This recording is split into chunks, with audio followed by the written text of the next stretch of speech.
추석이 중요하죠. 네. 우리가 항상 추석이 터닝 포인트 역할을 하기 때문에 추석이 이제 진짜 중요한 분기점이 되리라고 보는데 10년 앞을 내다보면 서울은 2040년까지 올라요. 네. 그래서 내 집 마련은 하시란데 뭐 역세권, 뭐 정비사업, 학세권 이런 거 좀 입지 좋은 데들 미리 선점하는 게 중요할 것 같고 월세는 급등이 확정적인 거예요. 급등의 정도만 다른 겁니다.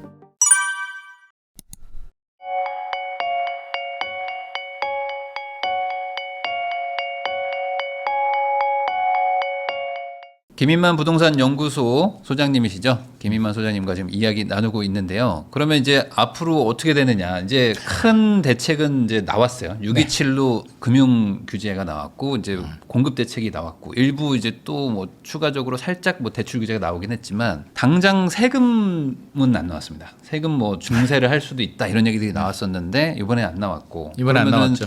당분간은 시장을 좀 지켜보는 거가 있지 않을까라는 생각도 좀 들거든요. 그래서 여기서 좀 과열되거나 뭐 하면은 뭐 추가 대책이 나오지 않나 이런 생각인데 네. 뭐 당장 뭐 지금 추석 시즌이고 이제 조만간 네. 하반기 뭐 내년 상반기 뭐 어떻게 보십니까? 추석이 중요하죠. 네. 우리가 항상 추석이 터닝 포인트 역할을 하기 때문에 뭐 이번 추석은 10월이더라고요. 네. 그래서 저는 추석이 이제 진짜 중요한 분기점이 되리라고 보는데 일단 9월은 대책이 발표됐으니까 뭐 눈치 작전도 좀 하고 네. 기다렸다가 별거 없다고 생각하는 사람들은 움직일 수도 있고 저는 살 사람들은 움직일 것 같습니다. 9월에 네. 움직이고 안 살 사람들은 아니야 이 정도면 괜찮아 하시는 분들은 여전히 기다리거나 자금력이 부족하신 분들은 기다릴 텐데 9월이 넘어가고 10월 추석이 넘어가게 되면 이제 분위기가 작년 같은 경우는 집값이 올라가다가 이제 뭐 스트레스 대이살 2단계도 시행이 됐습니다만 네. 9월 지나고 추석 지나고 꺾여서 올 1월까지는 뭐 서울이 굉장히 안정적인 흐름을 보여줬거든요.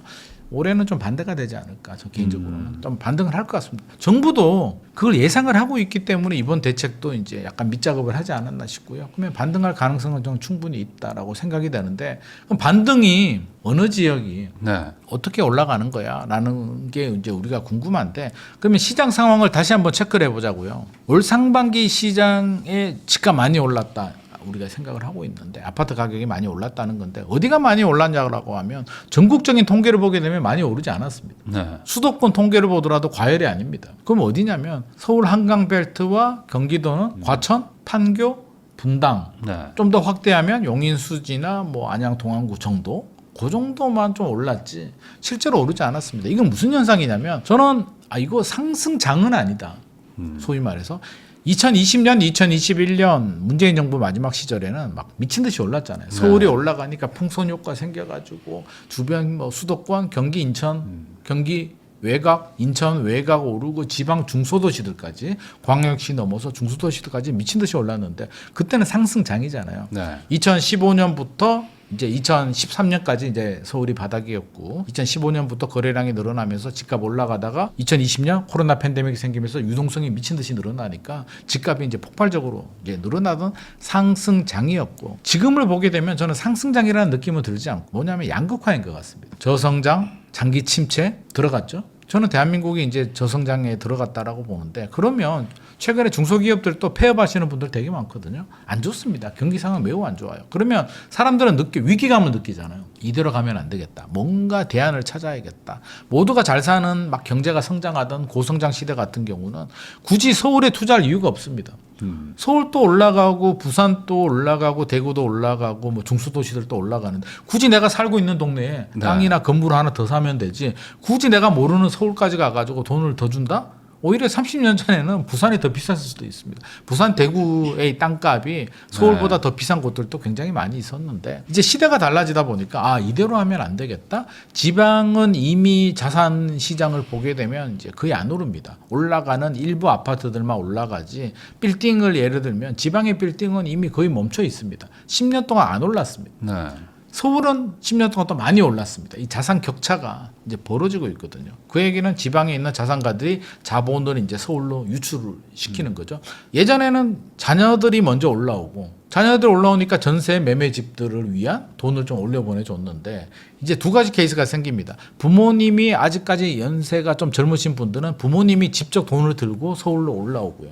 부모님이 연세가 있는 분들은 이제 증여 또는 돌아가시면 이제 상속이 되니까 자연스럽게 자녀한테 서울 수도권에 사는 자녀한테 자본이 유출이 됩니다.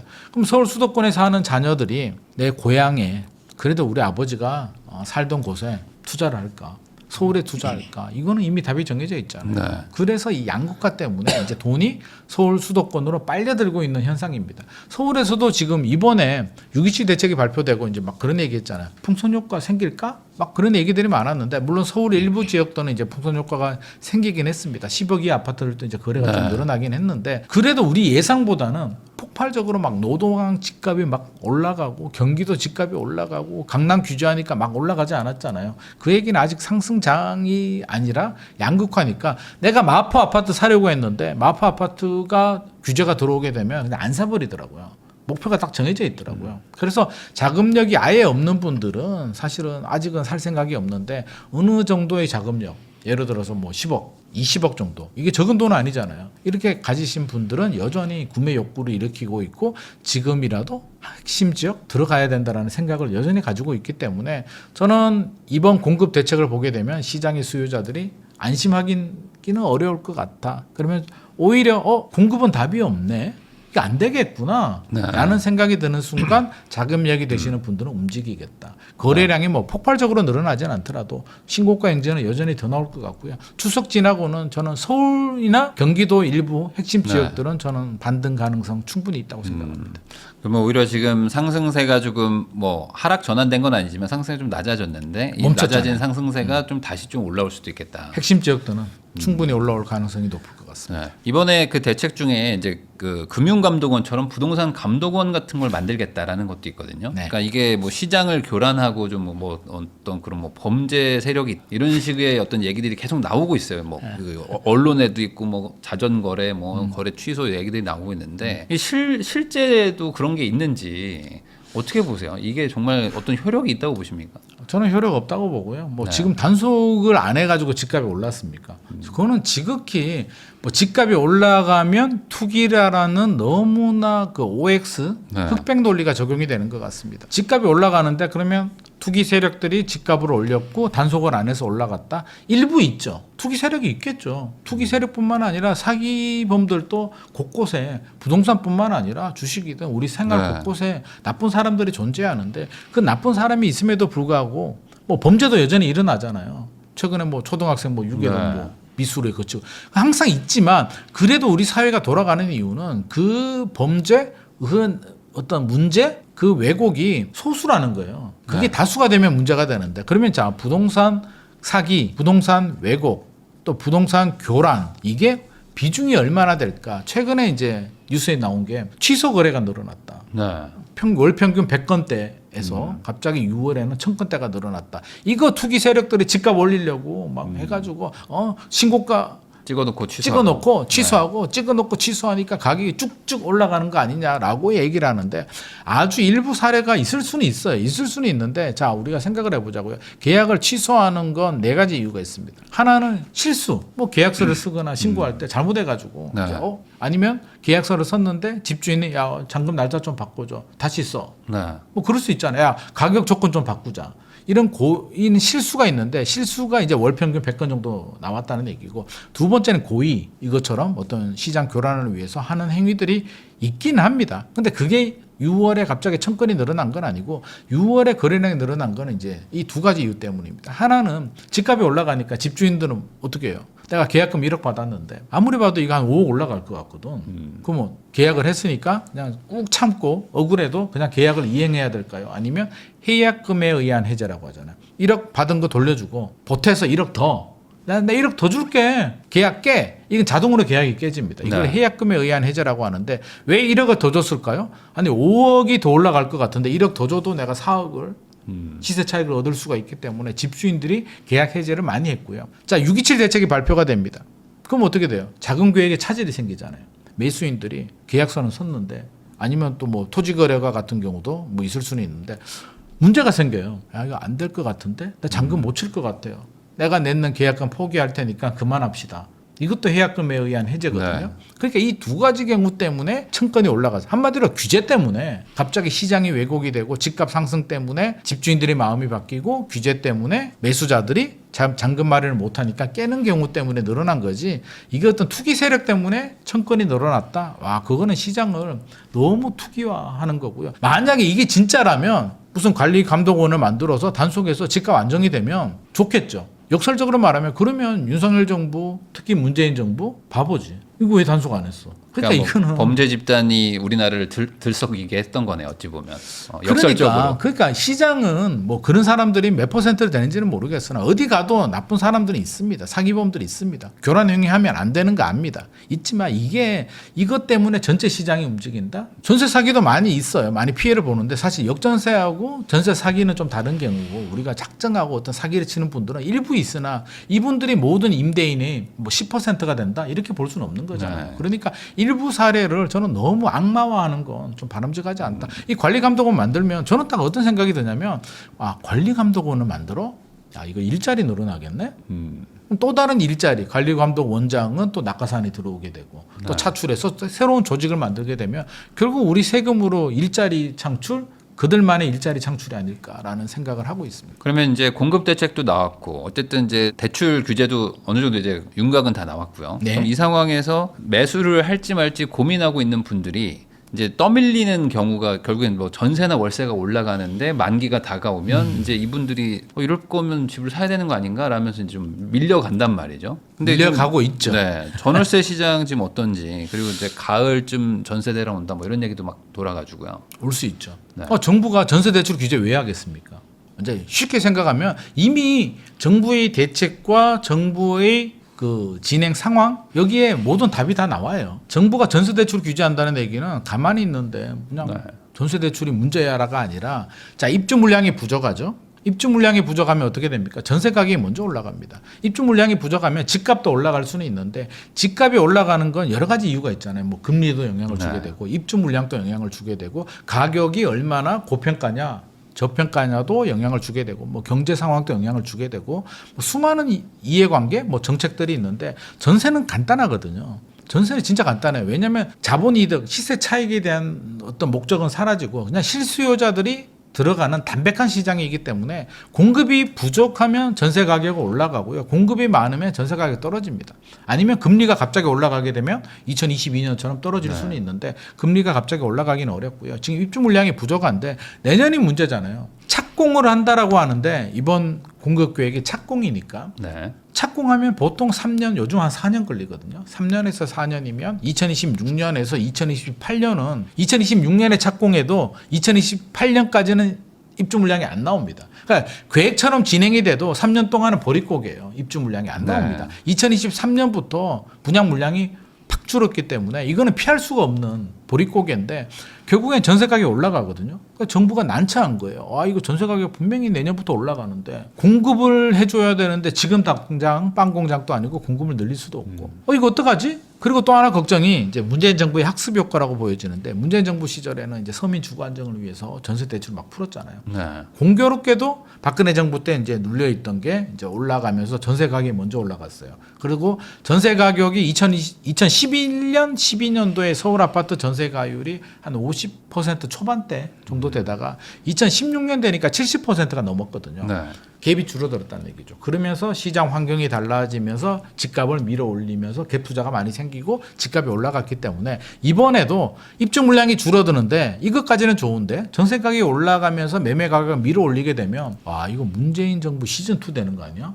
그러면 우리는 이제 큰일 나겠는데 지금 현재 여당은 거기에 대한 굉장한 트라우마를 가지고 있어요. 아, 이거 안 되겠어. 그럼 공급을 늘릴 수 없다? 대책을 만들어도 당장 공급이 안 나온다는 거는 삼척동자도 알기 때문에 결국에는 전세 가격 상승을 막으려면 어떻게? 강제로 법으로 막을 수는 없으니까 전세 대출을 막자. 네. 전세 대출을 막으면 가계부채도 관리가 되고 또 전세 가격을 못 올리게 되니까 결국에는 집값을 밀어 올리는 이 부작용도 차단할 수 있겠구나라는 게 정부의 전략입니다. 그래서 네. 아마 집값이 올라가게 되면 3차 대책으로 전세 대출, DSR도 적용되고 강한 규제들이 나올 가능성이. 근데 우리가 여기서 생각해야 될 게 자, 규제합니다. 전세 대출을 규제하게 되면 대출 못 받으니까 자기 돈으로 내야 되는데 사실 많이 올라가기는 좀 힘들겠죠. 네. 그러면 어떤 일이 발생하냐면 일단 월세로 반전세가 많이 늘어나겠죠. 반전세와 이제 월세 속도가 굉장히 빨라지는데 일각에서 어떤 분들은 이런 말씀을 하십니다. 어차피 전세 대출 이자 내나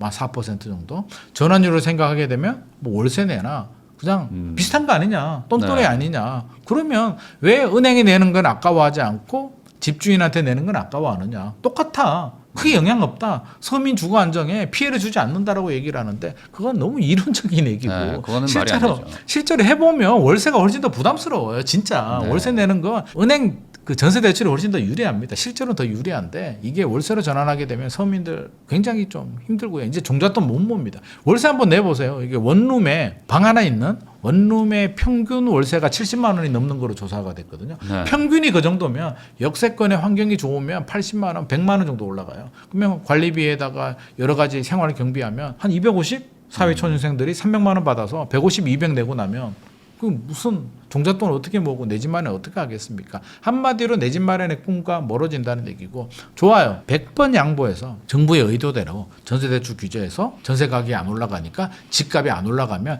결국에는 서민들, 무주택자들 니들한테도 좋은 거 아니야? 집값 안 올라가게 되면 오히려 올라가는 것보다 우리가 막아줄 테니까 전세대출 규제해서 니들이 월세로 가더라도 집값이 안 오르니까 돈 모아서 집 사면 되잖아. 이론적으로는 굉장히 아름다운데 전세 대출을 규제해서 전세 가격 상승을 막는다고 집값이 안 올라갈까요? 아니죠. 지방에 가보면 전세 가율은 지방이 더 높아요. 막 90% 되는 곳들 있잖아요. 지방 집값 왜 안 올라갑니까? 전세 가율이 높다고 해서 집값이 올라가지 않아요. 집값이 올라가는 이유는 그만한 대가를 지불하고 충분한 수요가 뒷받침이 되고 공급이 부족하고 한마디로 상승 가능성이 있느냐를 보고 우리가 판단하는 거지. 실수요자들도 올라가는 집을 사고 싶지. 네. 내려가는 집을 사고 싶지 않습니다. 최근에 재밌는 통계가 하나 나왔는데 전세 가율이 지방은 전세 가율이 올라가고 서울은 전세 가율이 떨어진다라고 조사 결과가 나왔는데 전세 가율은 이제 매매 가격 대비 전세 가격의 비율이잖아요. 지방이 전세 가율이 올라가는 이유는 집값이 안 오르니까 안 오르는 집을 왜 사지? 나 그냥 전세 갈래라고 해서 전세 수요가 많아지면서 예를 들어서 집이 1억인데 전세가 9천이에요.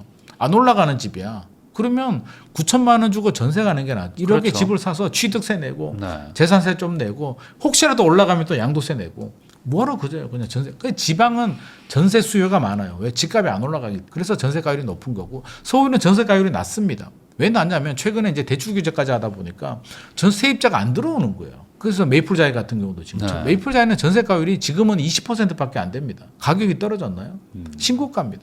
서울의 서초구, 강남구, 뭐 송파구도 마찬가지고 최근에 전세가율이 30%대로 떨어졌습니다. 그러면 그런 논리라면 정부의 논리대로라면 전세가율이 30%로 떨어지면 집값이 오히려 떨어지거나 안정이 돼야 되는데 신고가예요. 거래량은 떨어졌으나 여전히 신고가가 나온다는 얘기는 전세 가율이 모든 걸 결정하지 않는다는 거죠. 여러 가지 요인 중에 하나다. 그래서 전세 가율이 올라가면 문재인 정부처럼 밀어 올릴 수도 있으나 그게 모든 지역에 똑같이 적용되지도 않고 인기 지역들은 전세 가율이 낮아도 집값은 올라갑니다. 그럼 역설적으로 전세 대출 규제 이렇게 만약에 3차 대책으로 해버리게 되면 그 피해는요 집주인보다 세입자들이 받습니다. 집주인들 특히 이제 양극화로 똘똘한 지역 똘똘한 한 채만 강세잖아요. 똘똘한 한 채를 가지고 있는 사람들은요. 세입자가 전세금 못 받아서 뭐 전세금이 그렇게 안 맞춰지더라도 어떻게든 마련합니다. 그 능력 되는 사람이에요. 오히려 피해보는 곳들은 외곽 지역이나 지방에 있는 집주인들과 세입자들입니다. 그래서 저는 정책을 펼 때도 좀 더 신중하자. 제발 이론적으로 생각하지 말자. 이론적으로는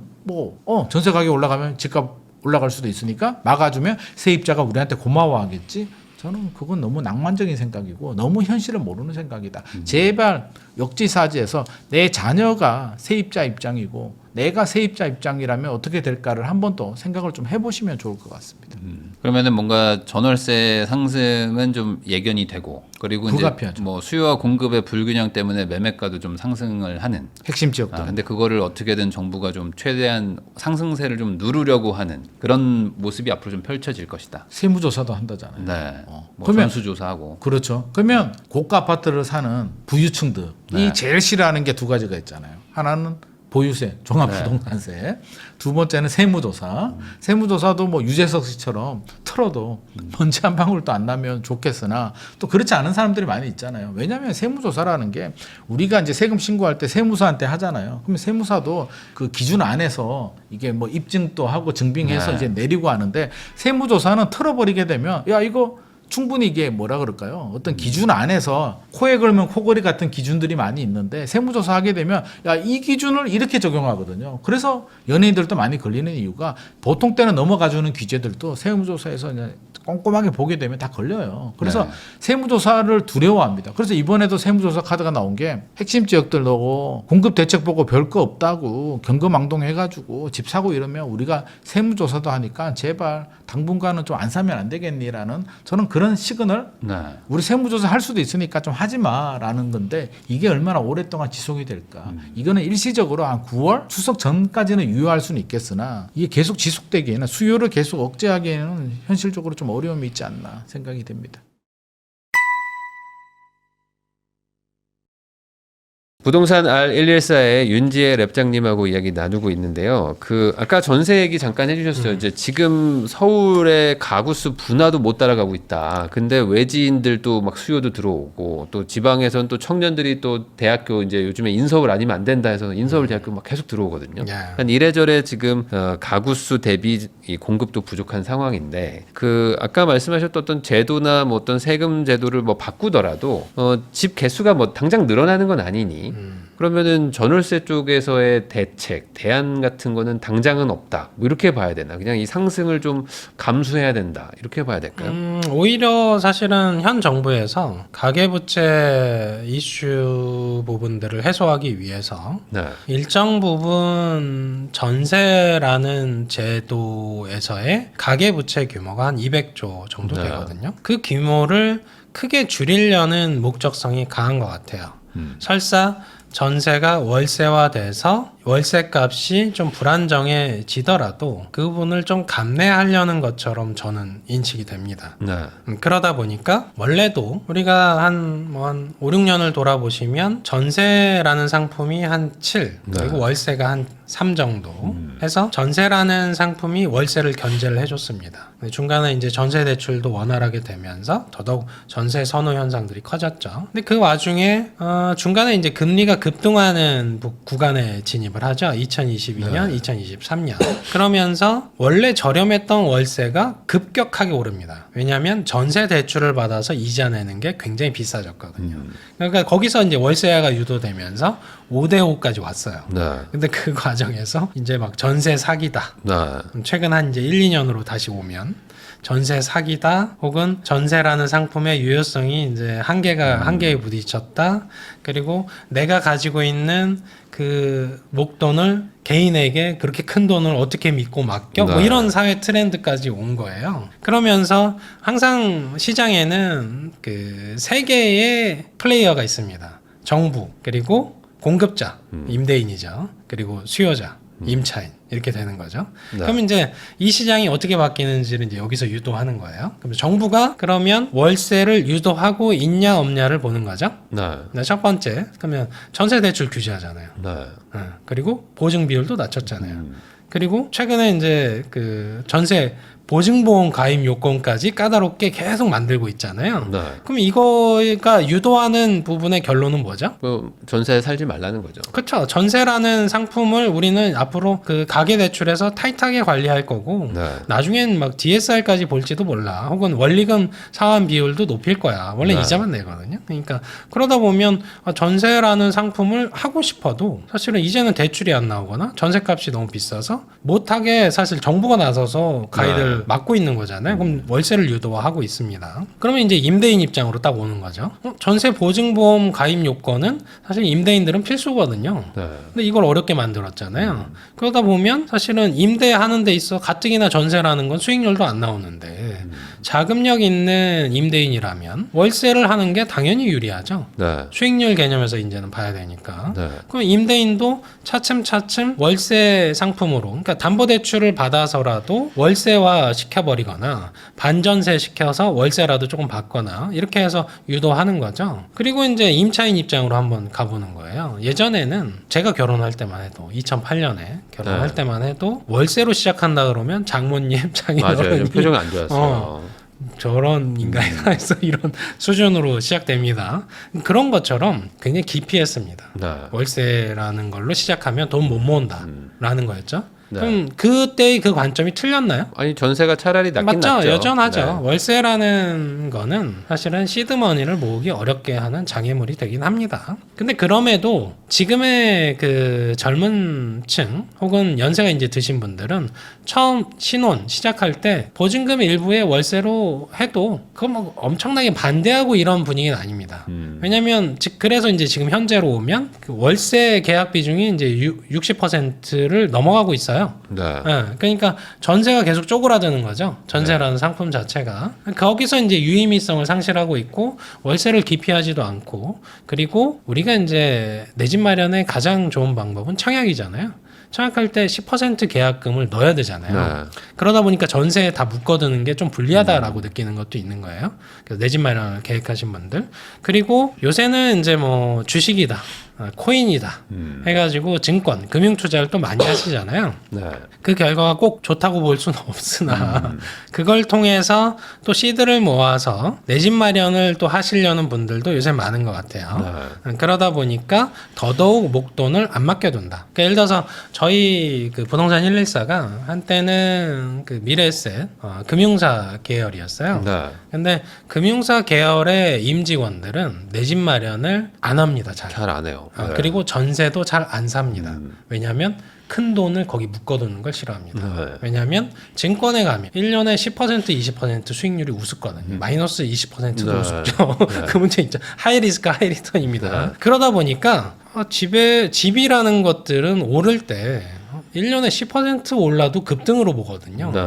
그러니까 사실 증권맨 입장에서는 그 큰 돈을 집에 묶어두는 것 자체가 사실은 불합리하다라고 느끼는 거랑 비슷한데 지금 이제 이재명 대통령께서 이 부동산에 너무 집중돼 있는 그 자산 흐름을 투자 흐름을 이제 금융권 쪽으로 돌리겠다라고 하시면서 이제 코스피가 3,200 찍고 이러고 있잖아요. 네.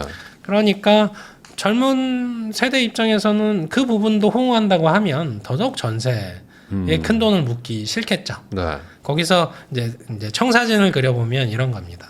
2억, 3억 1년만 잘 운용하면 월세 다 뺀다. 3천, 4천 예, 이렇게 한때 우리가 코인 그 흥했을 때 이런 생각을 했잖아요. 월급은 용돈. 그래서 직장 알기를 되게 우습게 네. 알던 시기가 있는데 지금은 되게 소중하게 생각하죠. 월 고정적으로 들어오는 수입이 되게 중요하다라는 걸 이제 지금은 느끼고 있으니까 그러면 이제 이렇게 되면은 전세는 줄고 뭐 월세화, 뭐 최소한 반전세 뭐 이런 쪽으로 가면 이래나 저래나 당분간은 좀 임차인 입장에서는 주거비 상승은 좀 불가피하다.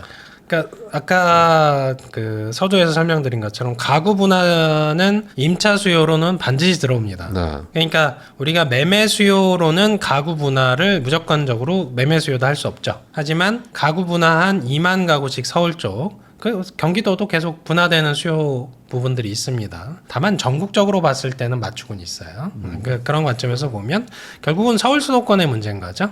네. 들어오는 수요도 못 맞추고 있으니까. 그러다 보니까 그러면 가뜩이나 전세 월세화라는 것들은 전월세 전환율로 우리가 책정을 하거든요. 네. 전월세 전환율 상에서 시중금리가 보통 담보대출 받으면 4%에서 한 5% 사이잖아요. 근데 전월세 전환율은 한 5에서 6% 됩니다. 그러면 전세가 월세로 전환됐을 때 그 비율만큼 올라가는 거예요. 네.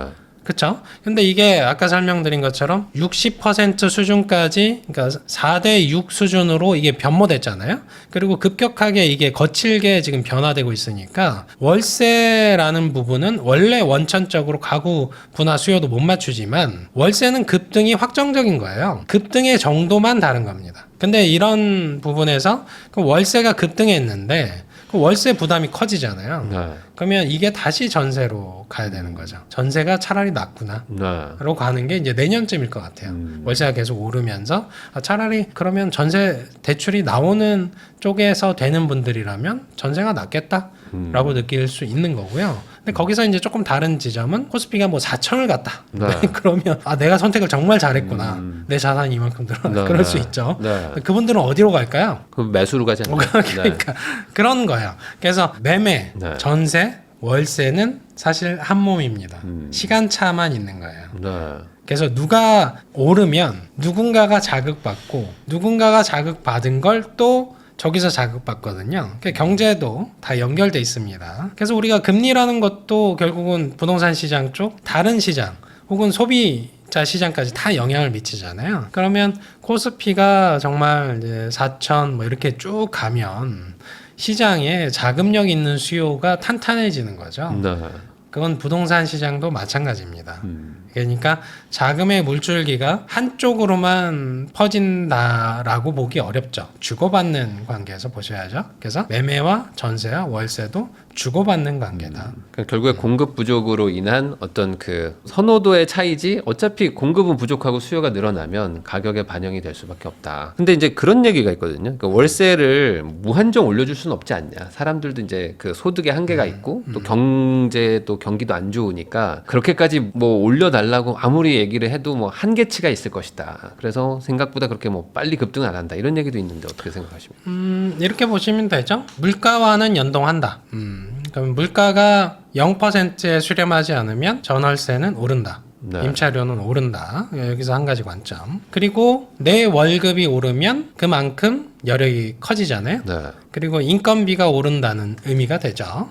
그러면 임대인의 인건비도 오르는 겁니다. 그러면 거기서 월세가 또 오르는 부분들이 있다. 네. 라는 거. 그리고 이 부분은 이제 물가의 지표로서도 같이 들어가긴 합니다만 금리가 올라가면 전월세도 오릅니다. 왜냐하면 임대 수익형 상품은 그 대출을 받아서 자기가 그 공간을 이자를 월세로 충당하는 경우가 많습니다. 네. 그러면 이자 비용이 늘어난 부분을 월세 쪽으로 그 이행을 시키죠. 그리고 네 번째로 볼 부분은 임대인들은 집주인들을 얘기하는 거죠. 네. 그분들이 세금 부담이 늘어날 가능성이 있습니다. 예, 지금 정부에서도 네. 가뜩이나 세수 보종 얘기하잖아요. 그것도 전월세로 전가됩니다. 그러니까 그런 문제죠. 과거에 이제 짜장면 가격 한 2,000원 했었나요? 네. 뭐 90년대. 지금 뭐 10,000원도 네. 12,000원도 있어요. 엊그제 제가 삼선 간짜장을 먹었는데 12,000원이었어요. 네.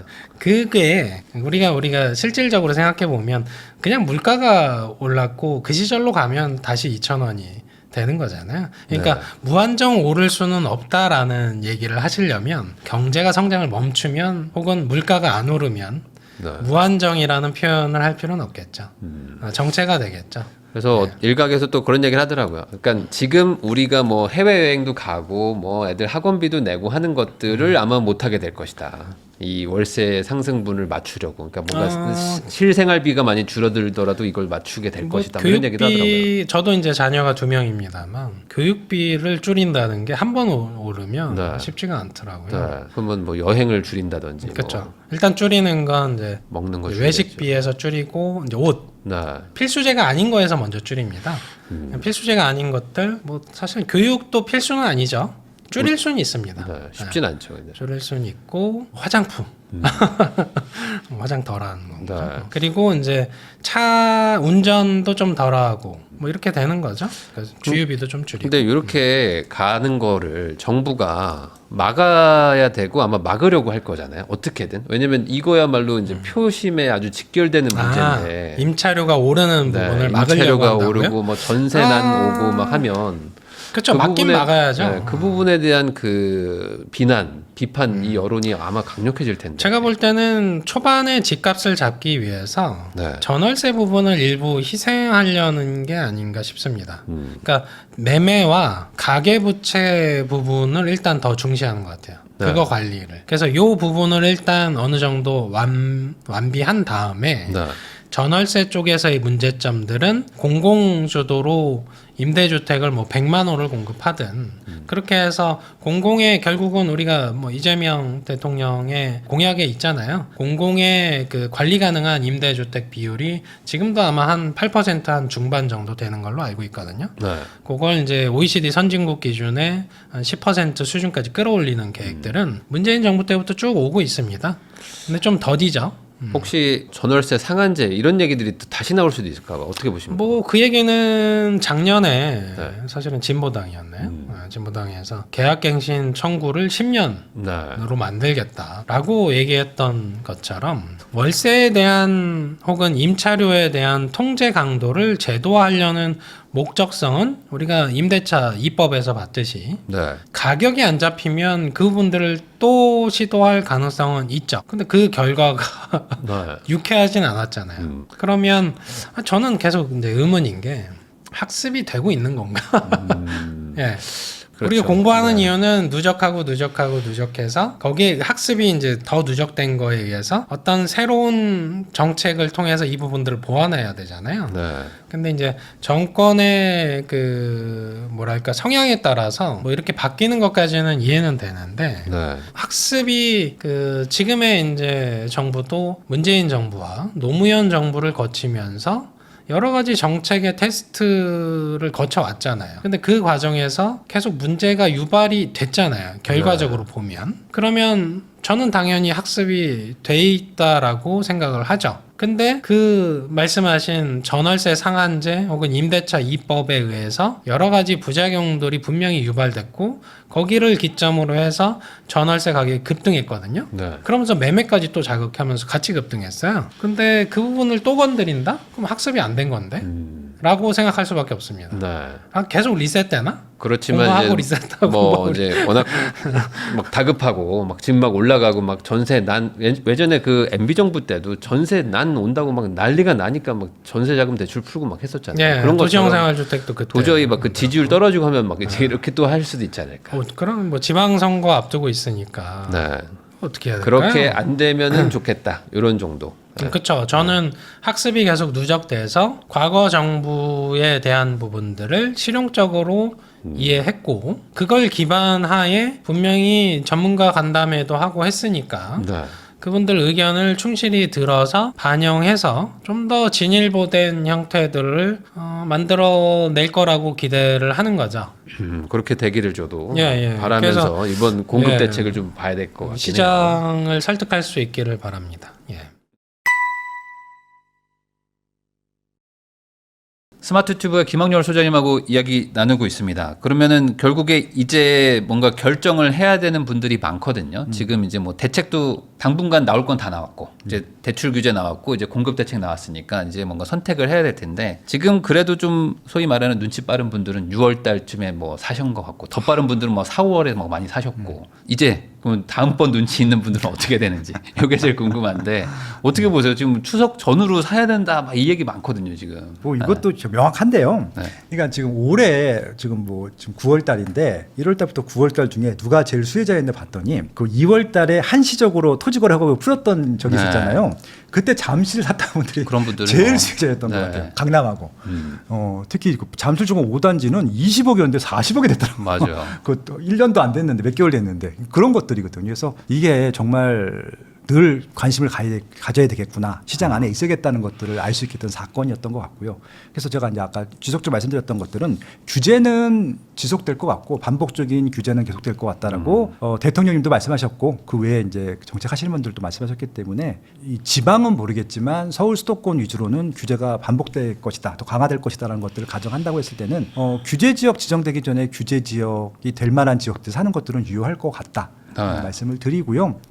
이게 규제가 되든 안 되든지 간에 이제 앞으로 다주택을 많이 하는 것들은 좀 바람직하지 않을 것 같고 아까 말씀드린 대로 뭐 역세권 뭐 정비사업, 학세권 이런 거 좀 입지 좋은 데들 이 책에 설명한 대로 들은 좀 미리 선점하는 게 중요할 것 같고 그런 지역들은 아까 이제 수렴한다고 말씀드린 상향 수렴 지점들이 있거든요. 네. 그런 것들은 앞으로 더 심할 것 같아요. 상승폭들이 이제 희귀 상품이 돼서 거의 뭐 진짜 뭐 문화재로 지정될 정도로 매물이 없을 것 같은데 그런 것들은 그냥 여력이 되시면은 주저하지 마시고 사시면 맞을 것 같고 그리고 이제 수렴이 되는 쪽을 사셔야 돼요. 수요가 모이는 쪽들 예, 전혀 이제 자꾸 물방울이 흘러내려갖고 스쳐 지나가는 쪽은 이제 버리시는 게 맞을 것 같고 손절하시는 게 맞을 것 같고 그래서 두 가지 측면으로 조금 뭔가 규제가 강하기 전에 빨리 의사결정을 하셔라 말씀을 좀 드리고 싶습니다. 그리고 안 팔리는 것들 그다음에 시세 안 올라가는 것은요 그냥 빨리 파세요. 그냥 손해보고 파세요. 그게 더 이득일 것 같습니다. 그러면 이번에 또 쓰신 머니트렌드 2026 책 내용에도 있지만 결국에는 이제 시장을 좌우할 세 가지 변수 얘기해 주셨는데 그 중에 공급 절벽 얘기도 해주셨고 이제 전세 얘기도 해주셨는데 정책 대전환이라는 게 있거든요. 그러면 이게 결국에 과거처럼 다시 반복이 된다. 어떤 그 뭐 지난 문재인 정권의 어떤 그 정책들이 다시 한번 또 된다라고 그냥 이해하면 될까요? 그렇죠. 그러니까 이제 이게 정책이 확 바뀐 적이 있었는데 노무현 대통령 때 한번 확 바뀌었고요. 다주택자 규제를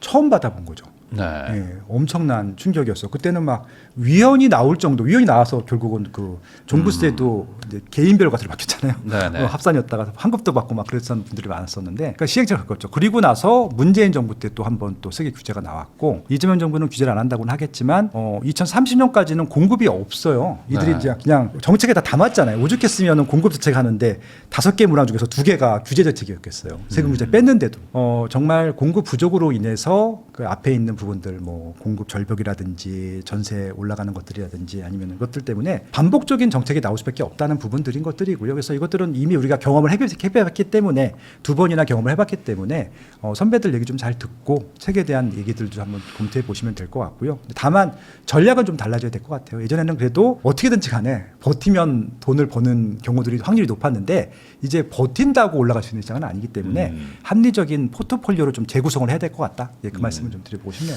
저도 책 내용 봤는데 다주택자들은 조금 조정해 좀 줄여야 돼요. 줄여야 된다. 예. 이거는 뭐 앞으로 5년간 똑같은 거죠. 예, 그래서 이제 이것도 기준을 만들어놨는데 황금성이 있어야 되고, 예, 그다음에 또 이게 좀 어떻게 보면은 향후에 시세가 올라갈 확률성이 미래 가치가 높아야 되는 부분들 있잖아요. 이런 것도 네. 잘 정리해놨으니까 예, 머니트렌드 2026 저 말고도 더 좋은 분들 많이 썼으니까 한번 관심있게 보셔도 좋을 것 같습니다. 전세 끼고 집을 사는 거 말고는 사실 지금 대출 규제를 할 때 네. 내가 살고 싶은 집을 산다는 게 현실적으로 안 되잖아요. 대출이 막혀 있으니까. 네. 뭐 신용 대출을 뭐 받아도 안 되고 뭐 이래저래 할 수 있는 방법이 없단 말이에요. 네. 근데 전세 끼고 사면은 또 이제 그 실거주하러 들어갈 때 퇴거 자금을 또 대출 규제를 해버려서 1억까지밖에 안 준다고 하니 전세 끼고 사도 이거 좀 불안한 마음이 큰 것 같아요. 지금 어떻게 몇 해야 가지 되죠? 방법이 있는데 네. 그것들을 다 풀기는 좀 그렇고요.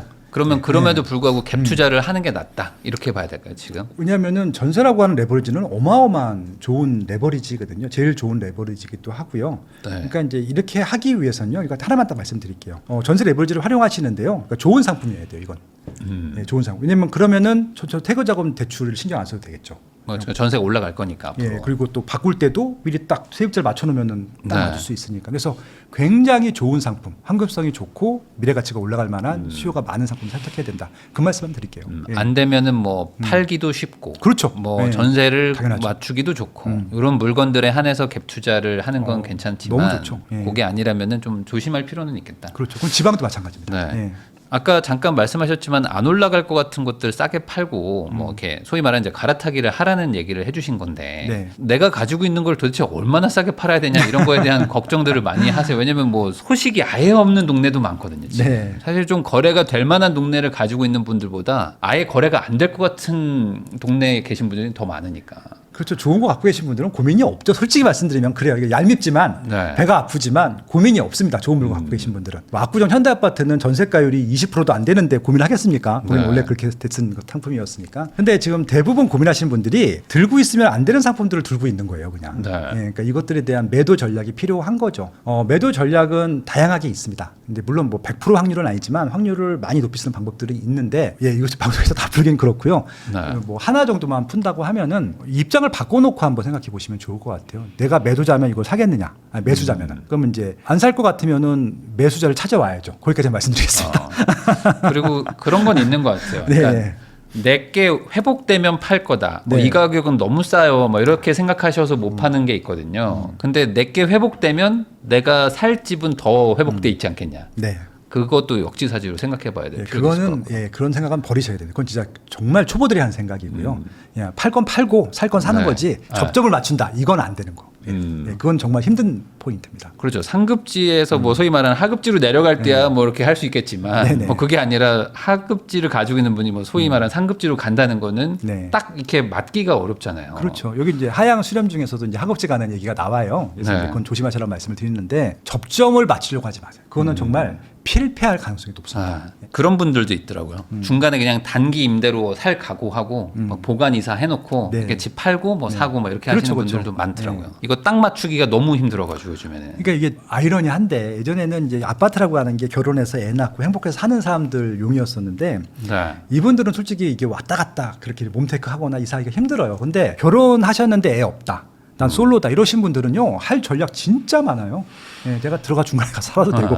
예, 그래서 몸 가벼울 때 많이들 왔다 갔다 하셔라 말씀을 드리고 싶네요. 이번에 이재명 대통령이 이제 로또 청약이 또 집값 상승의 문제다 이런 또 발언까지 있었기 때문에 아마 청약도 좀 뭔가 좀 규제를 할 것 같기도 하고 또 LH에서 좀 공공성을 강화하겠다 임대 위주로 공급하겠다 이런 내용들도 있다 보니까 향후 청약을 노리는 부분에 대해서 좀 걱정들을 많이 하시는 것 같아요. 뭐 가뜩이나 물량도 없는데 이제 청약 더 안 되는 거 아니냐. 네. 청약 노리는 거는 좀 좋은 선택은 아닐까요? 그러니까 뭐 조건이 되시거나 그런 분들은 노리셔야죠. 가점 높으신 분들은 무조건 청약으로 가시는 게 맞을 것 특공이나 같고요. 가점. 예, 이번에 잠실 리엘 나오는 거 보니까 70점대 나왔거든요. 커트라인이. 그러면 30대는 그냥 무조건 불가능한 안 점수니까. 되죠. 예, 그래서 이제 40대 이상이고 50대다 뭐 가점 높으신 분들은 딴 거 하지 마세요. 그냥 청약만 하시면 돼요. 70점 이상 떼면은 서울에 있는 거 그냥 아무거나 하셔도 상관없으니까 좀 비싼 걸로. 근데 문제는 이제 20대, 30대, 40대 중에서 가점이 안 되시는 분들이 청약을 노릴 것이냐는 생각을 해봐야죠.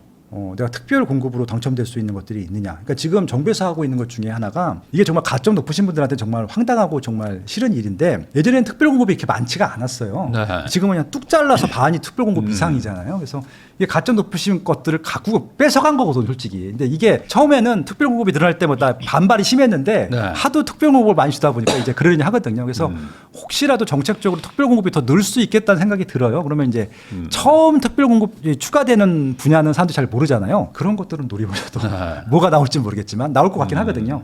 예, 그런 것들도 한번 염두에 두시면 좋을 것 같습니다. 그러면 이제 공공 뭐 분양이나 뭐 이런 것들 많이 늘어난다고 하면은 경기도 쪽은 좀 청약을 그래도 노려볼 만도 그렇죠. 할까요? 서울은 없잖아요 지금 물량이 없잖아요. 지금. 저는 3기 신도시는 무조건 다 하시라고 말씀을 드렸어요. 그러니까 이번에도 남양주의 왕수 신도시 나오는데, 네. 그러니까 이제 사전 청약 받으셨던 분 중에 40%가 청약을 안 한 거예요. 본 청약을. 네. 바보들이라고 생각했거든요. 만약에 진짜 다른 거 당첨돼서 안 하셨던 분들은 뭐 그건 축하할 일인데 분양가 올라갔다는 이유만으로 안 하신 분들이 있고 그런 분들 좀 있어요. 예, 설문조사 했는데 있더라고 보니까 네, 저는 네.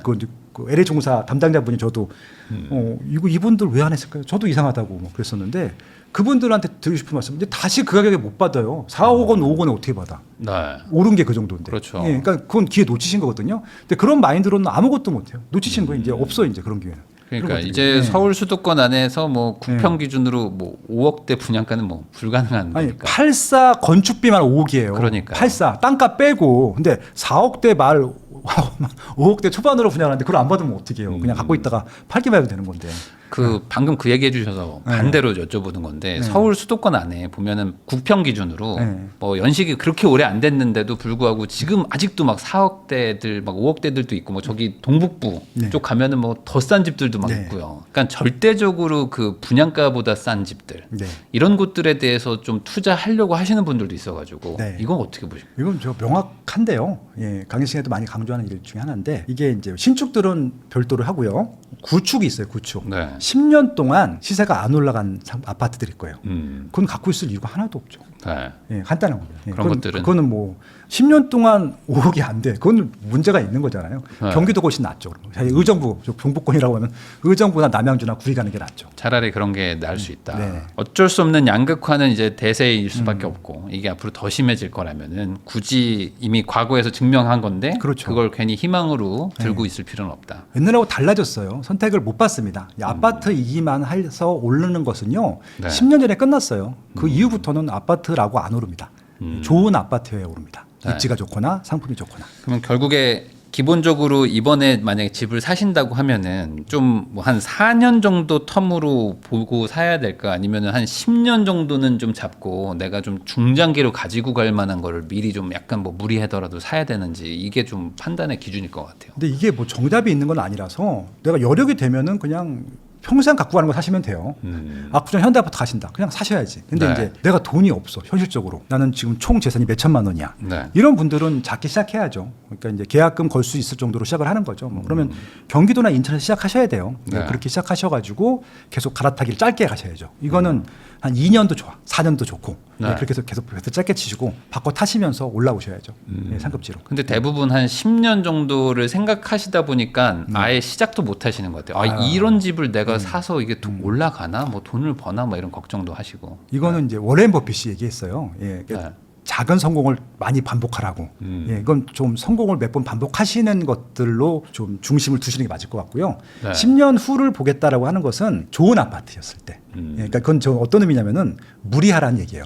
네. 예, 무리해서 좀 더 좋은 거 사라는 얘기지 10년 동안 갖고 있으라는 얘기가 아니거든요. 그 말은 좀 뭐 20대, 30대 아니면 이제 뭐 이제 막 결혼한 분들은 좀 방망이를 좀 짧게 잡고 네. 그다음에 애들이 좀 커가지고 이제 한 뭐 초등학교 입학했거나 뭐 중학생 정도 될 것 같은 분들은 약간 조금 뭐 더 큰 거를 좀 미리 잡아라. 그러니까 대표적인 게 좀 목동이었다고 생각을 해요. 목동은 어차피 재건축하려면 지금부터 또 10년이 걸리거든요. 그건 네. 10년 보고 가야 되죠.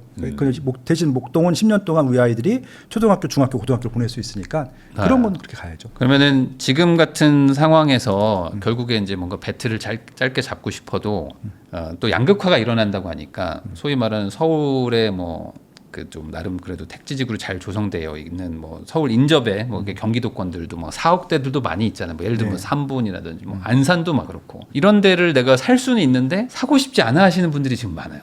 왜냐면 그거 안 오를 것 같아.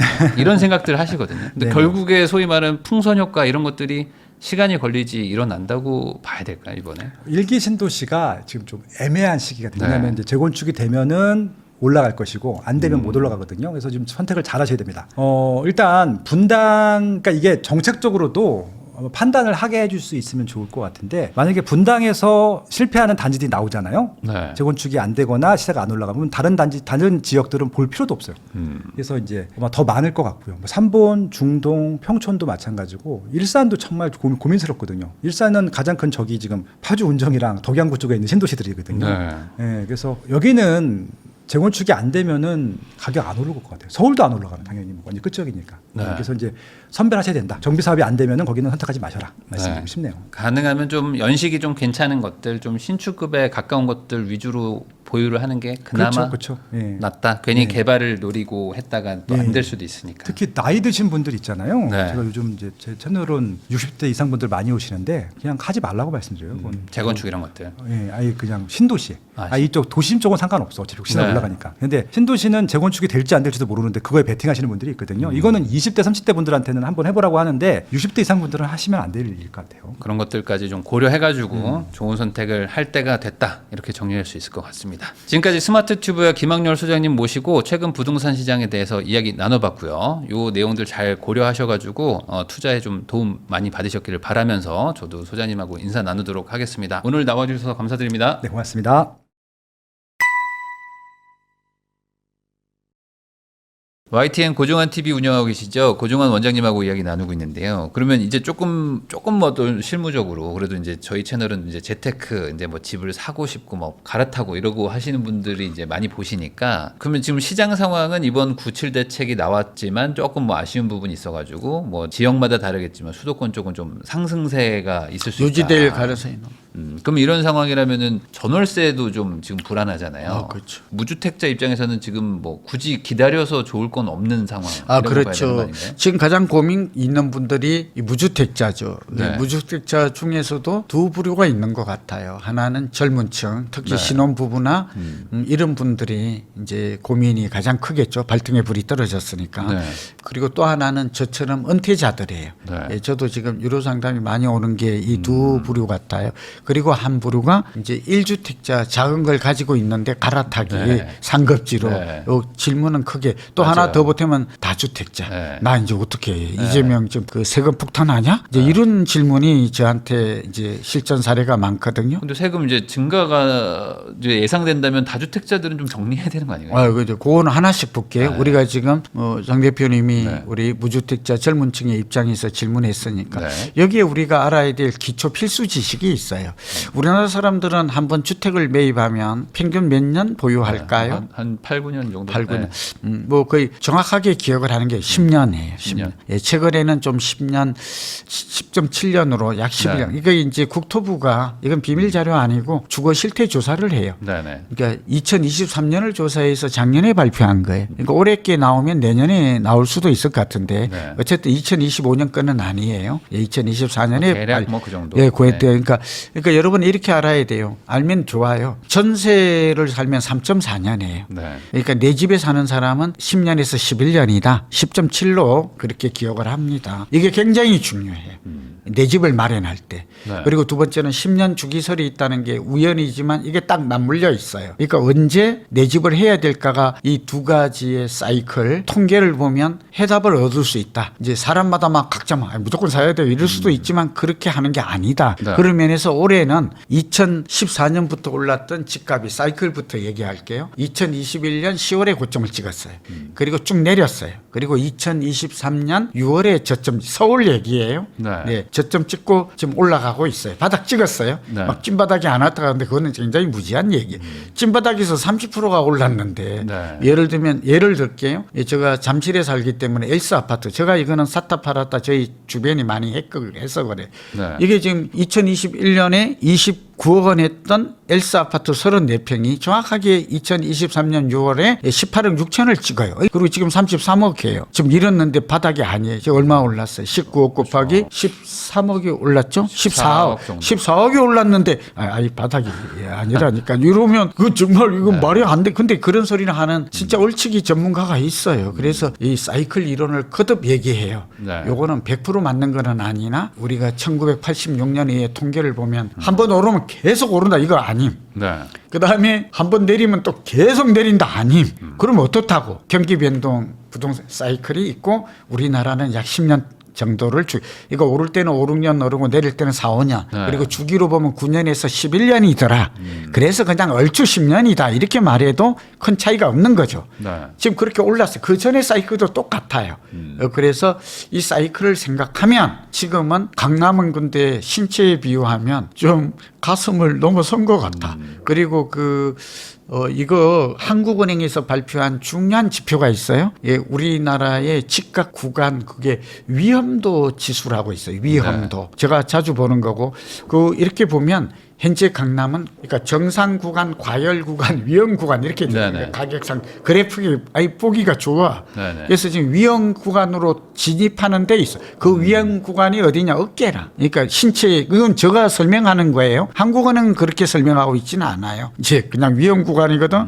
위험 구간이 뭐예요? 그리고 집값이 상승한 걸 봤더니 우리가 주택 구입 부담 지수가 있는데 이거는 HFS 네. 나오는데 이런 지수를 같이 봐야 돼요. 그게 뭐냐면 현재 서울의 주택 구입 부담 지수가 얼마냐면 165라. 서울 전체 평균은 낮은데 네. 서울은 높아. 네. 서울은 많이 올라왔죠. 예, 그리고 많이 했던 때가 이게 210까지 갔었어. 네. 그게 2021년이라. 그러니까 좀 더 오를 여지가 있어. 네. 머리 정도. 그러나 이제부터는 올라도 그것만 놓고 보면 많이 남지 않았다. 네. 강남은 그래. 강남은. 이렇게 보여지고요. 그래서 저는 서울 집을 산다면 아까 카테고라이징 했죠. 살 때인가 팔 때인가는 사는데 무게감을 줘도 돼요. 네. 지금 언제까지 가느냐? 2023년 6월에 바닥 찍고 네. 이제 2025년부터 지금 오르기 시작한 부동산 경기는 수급도 그렇고 이제 금리도 내리고 네. 트럼프 5년간 지금 계속 그럴 거 아니에요. 미국 경기 그러겠죠. 이렇게 물가는 오르고 그다음에 미국의 주택도 올라요. 네. 지금 아까 그런 얘기잖아요. 인플레도 있고.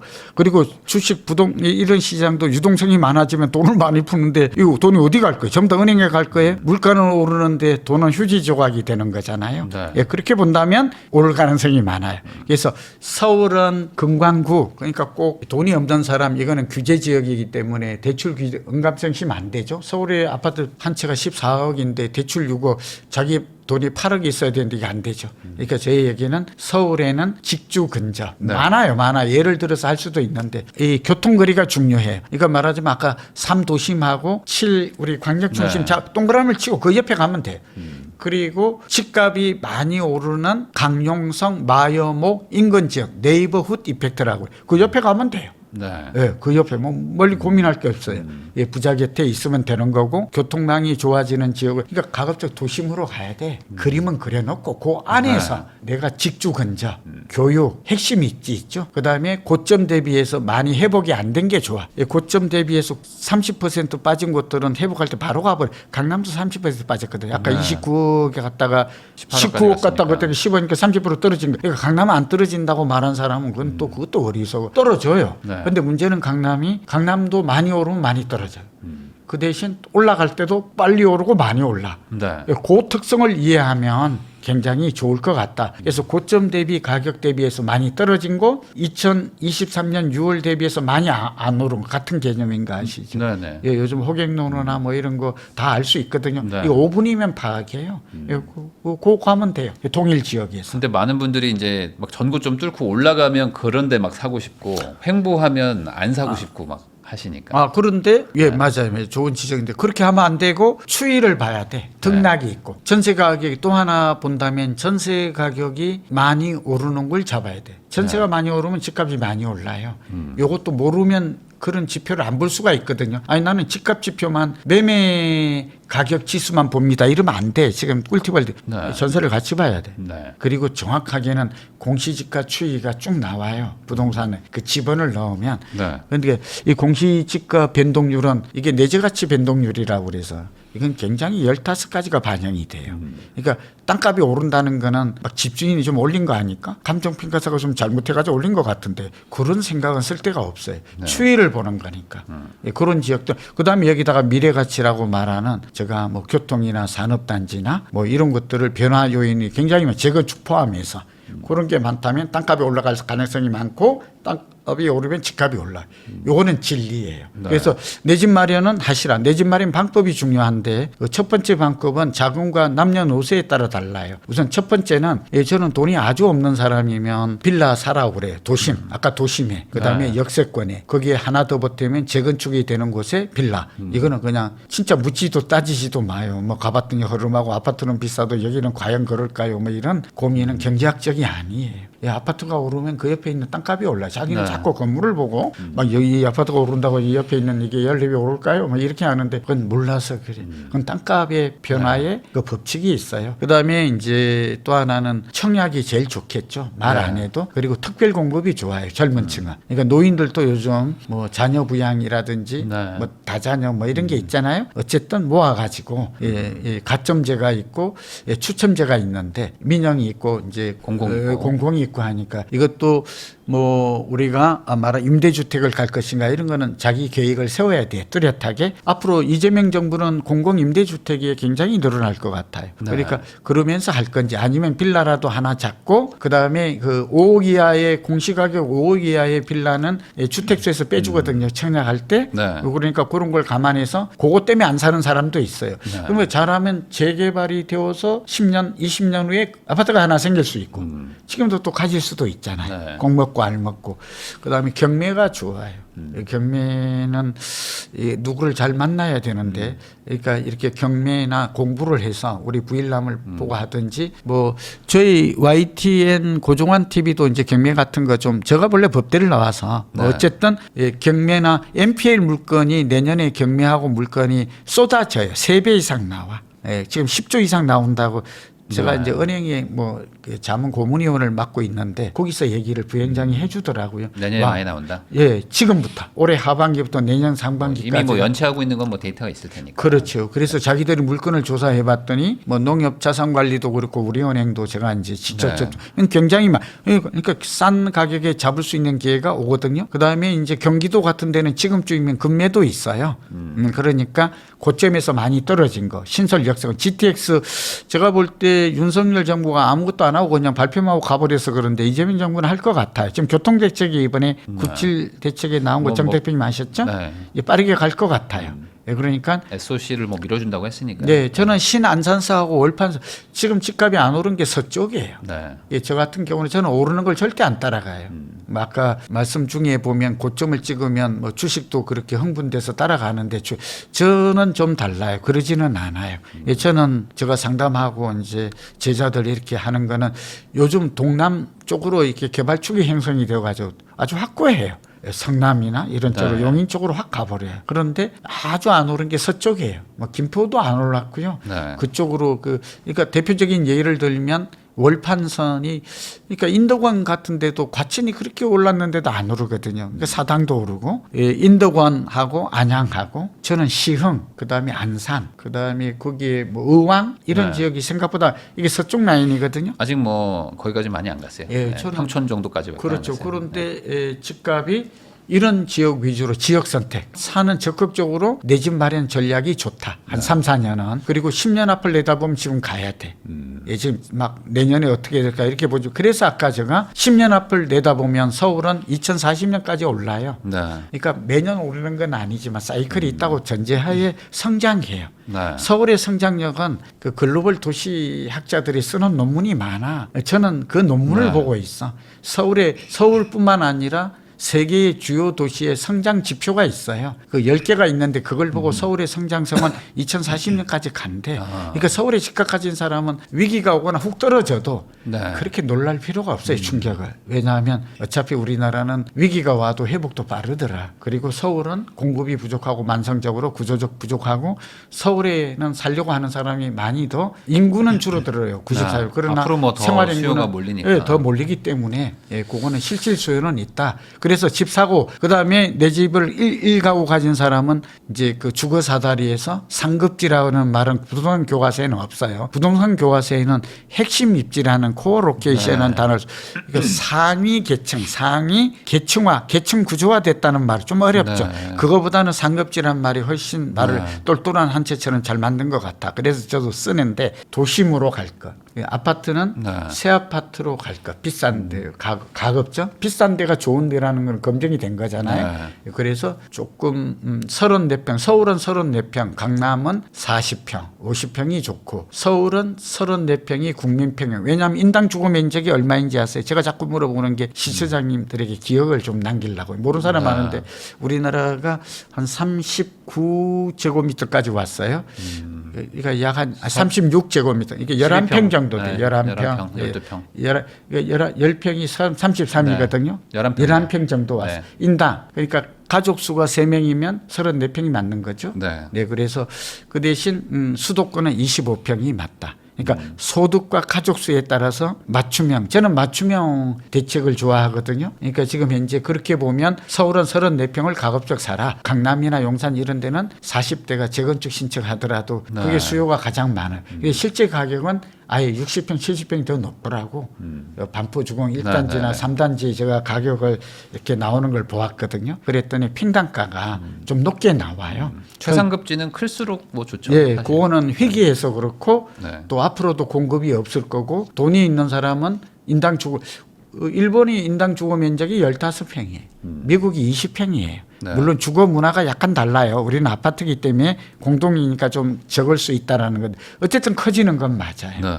그러니까 요것도 감안해서 그러니까 첫째 살 때, 둘째 지역 선택 중요하다. 서울과 교통망이 좋아지는 너무나 당연하지만 시간 거리가 결국은 집값을 올리더라. 네. 그러니까 우리가 보면 지금 평균 출퇴근이 58분이거든요. 하루에 2시간을 쏟는다는 거잖아요. 지금 그때 경제적 가치로 봤을 때 그 조사를 했더니 94만 원인데 제가 볼 때는 그게 한 100만 원 돼요. 그러니까 100만 원이 전세값을 올리는 월세가 100만 원이 오른다 이 말이에요. 월세 가격. 한 시간 왔다 갔다 하느니 하는 게 100만 원 가치가 있어요. 그러니까요. 경제 스트레스와 시간과 모든 게. 그렇게 생각하면 그게 월세 올리고 전세 올리고 집값 올리는 그게 결국에 도심지 수요를 만들어내는 만드는 거잖아요. 직주근접이죠. 네. 그런 면에 그러니까 다주택자는 집을 좀 줄여라. 정려하든지 부담부 네. 정려가 이제 가장 세금 증세가 될 수밖에 없는 많이 상황이 가지고 있는 게 온다. 좋지가 않아요. 그리고 이제 고가 주택을 가지고 있는 분은 자산 가치 측면에서는 저는 좀 더 보유하는 게 이 말하면 정부가 싫어할 텐데 예, 그래도 집이 한 채인 분은 이게 이 세부담 상한제가 있어요. 3배예요. 네. 예, 들어봤죠. 네. 예, 그래서 그게 있어도 이제 2배 정도 올렸어요. 종부세는 이제 3배 정도 올라갈 수도 있다. 그 노무현 정부 때를 생각하라. 문재인 정부 때 생각하면 네. 예, 그렇게 그거는 그래야 돼요. 은퇴자분들은 어떻게 해야 되지? 이미 막 한 60, 70 되신 분들이 막 집 하나 있으신 분들이잖아요. 강남에 하나 있고 뭐 아니면 뭐 이렇게 막 최근의 사례를 말할까요? 제가 친구들이 많으니까 은퇴하니까 제가 고등학교를 진주고등학교 나와 놓으니까 그쪽에 친구들이 많아요. 은퇴를 다 했어요. 네. 그러니까 이제 이 질문 굉장히 날카롭고 좋은 질문인데 이 첫째 원칙이 저는 원칙을 좋아해요. 첫째 원칙 부동산은 서울에 그대로 보유해라. 네. 근데 대개 친구들은 팔고 고향에 가서 꼬마 빌딩을 하나 사서 아이고 그 그거는- 와이프가 그런 생각을 많이 해요. 왜냐하면 거기 관리도 하고 네. 이제 할 일이 없으니까 뭐 다가구 같은 거 해가지고 네, 월세 다가구도 받고, 있고 꼬마 빌딩 꼬마 건물 하나 사서. 상가 건물 네. 예, 그거 하나 하게 되면 남이 볼 때 좋잖아요. 네, 월세도 네, 네. 나오고 그리고 월세 수익이 5%가 넘어요. 제가 조사를 했더니 6% 나와요. 그러니까 그런 생각을 할 만해. 네. 왜냐하면 은행 이자보다 낮잖아요. 네. 6% 나오고 생활이 되잖아요. 그리고 무엇보다도 사람들이 왔을 때 어때요? 뭐 건물 주니까. 예, 서울 가서 열심히 일한다더니 뭐 그래도 한 30억 예, 건물 하나 사가지고 살고 있고 1층에 카페, 빵집 하면 네. 와이프하고 아니 모양이 좋잖아요. 자기도 네. 할 일도 있고 이러기를 원해요. 근데 그거는 제가 서울에 가져 있어라. 서울에 질문 하나 던질까요? 지난 20년간 서울의 집값이 얼마쯤 올랐을까요? 20년이요? 예, 4배 올랐어요. 네, 엄청 올랐네. 네 배. 아파트는 얼마 올랐는지 아세요? 예, 더 많이 올랐어요. 아. 지금 서울의 아파트 가격은 6년에 2배씩 올랐어요. 네. 그러니까 서울에 아파트 가진 사람이 얼마나 지금 많이 올랐는지 아시겠죠? 그러니까 나는 아무것도 한 게 없다니까. 그냥 6년 했더니 2배 됐다니까. 네. 그다음에 문재인 정부 때는 2.2배도 넘었다고 그랬잖아요. 네, 네. 그러니까 120%. 120%가 더 오른 거예요. 그래가지고 이렇게 10억이 그러니까 22억 됐다니까 아무것도 안 했는데 나는. 네. 그런데 강남은 2.5배가 올랐어요. 재건축은 거의 3배 올랐거든요. 재건축 10억 주고 샀더니 30억 됐습니다. 아니 그게 지금 서울에 지금 이 문제 이걸 알고 서울에 보유해라. 팔지 말. 두 번째.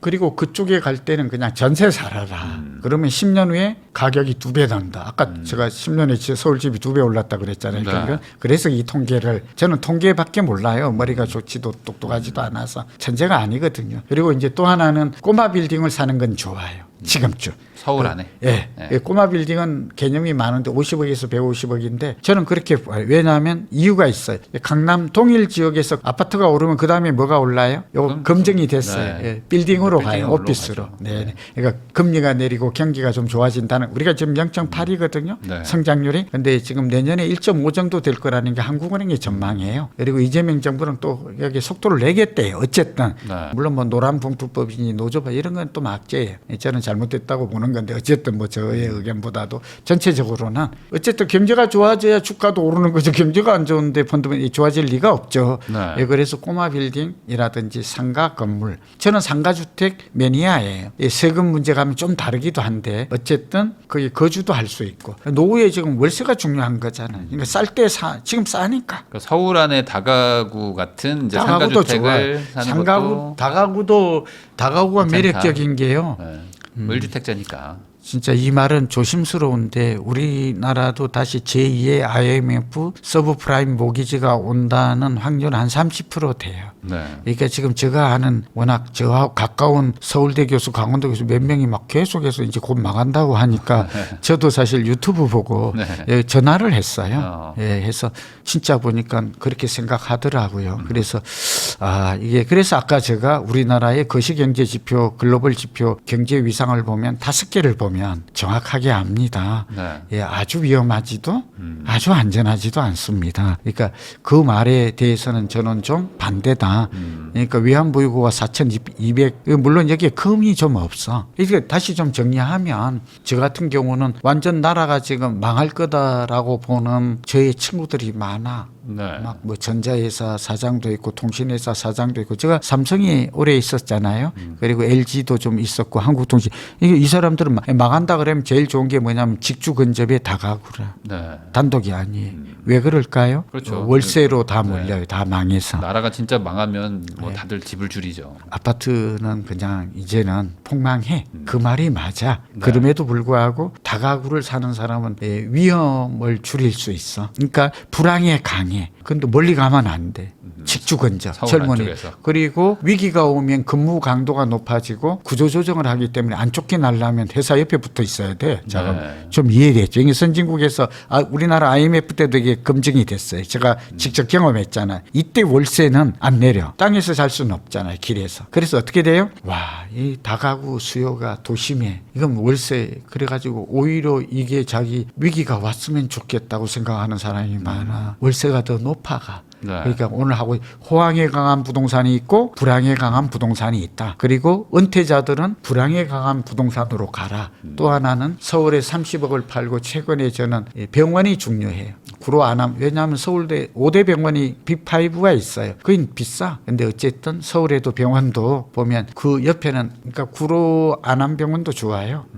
그다음에 수원에 보면 아주대 병원이 있거든요. 그러니까 저 같은 경우는 뭐 여기도 이제 풍납동 주변에도 네. 저 천호동 아산병원. 거기에 있죠. 네. 그래서 저는 친구들을 어차피 병원 친화적이 돼야 되잖아요. 80 넘어가면 거의 3분의 2가 병원에서 산대요. 네. 저도 노인이 이제 나이가 되다 보니까 이제 그런 입장을 생각하는데 집 하나를 좀 줄여서 아까 말한 대로 서울의 하이엔드 지역의 주택을 팔고 멀리 가지 말고 도심권에 가급적 머물러라. 네. 뭐 대표적인 지역이 있어요. 저는 이제 청량리, 영등포, 여의도에 가까운 뭐 신길이라든지 신안산선 주변. 그래서 그다음에 월판선 수도권에 가더라도 서울로의 접근성이 좋아지고 그 또 분당이 좋아지면 그 수요 판교 분당은 가거든요. 네. 준 강남이잖아요. 찾아보면 대안은 엄청나게 많다. 뭐 시흥 지역 같은 데 서울대병원에 가요.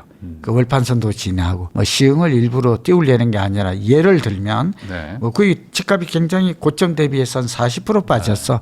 그럼 매력적이지 않아요? 더 빠질 여지는 없죠. 물가가 있으니까 좀 괜찮지 않아요? 가서 2029년 먼도 돼도 그러니까 이렇게 공부를 하면 부동산이 매력적인 게 공부하면 할 게 너무 많아. 여기에 이제 자기가 작은 돈 하나 가지고 뭐 경미나 이런 걸 하나 샀다 팔았다 쌀 때 사서 팔고 또 월세 놓고 하면 된다. 그리고 자금이 좀 있는 분들은 꼬마 빌딩에 네. 멀리 가면 안 돼요. 가능하면 서울 안쪽에. 강남이 좋아요. 네. 그리고 테헤란로와 교대에서 여기 그 잠실까지. 그다음에 그 저기 양재에서 신사. 그 네. 동그라미 한번 쳐봐요. 그 기가 막힌 곳이 나와요. 이 원주도 해당이 되고요. 네. 안 오른 곳 있죠. 역삼 주변에 이런 쪽으로 다가구 포함해서 꼬마 빌딩은 작은 건물도 되고 상가도 건물도 되고 많이 안 오르. 그 많이 내리지도 않았어. 네. 그래서 막 내리지도 않았지만 많이 오르지도 않았다. 아파트만큼 이렇게 막 그렇죠. 예, 네. 예, 그런 것들은 제가 지금 사 모으면 모은다기보다 산다면 적어도 한 10년 정도는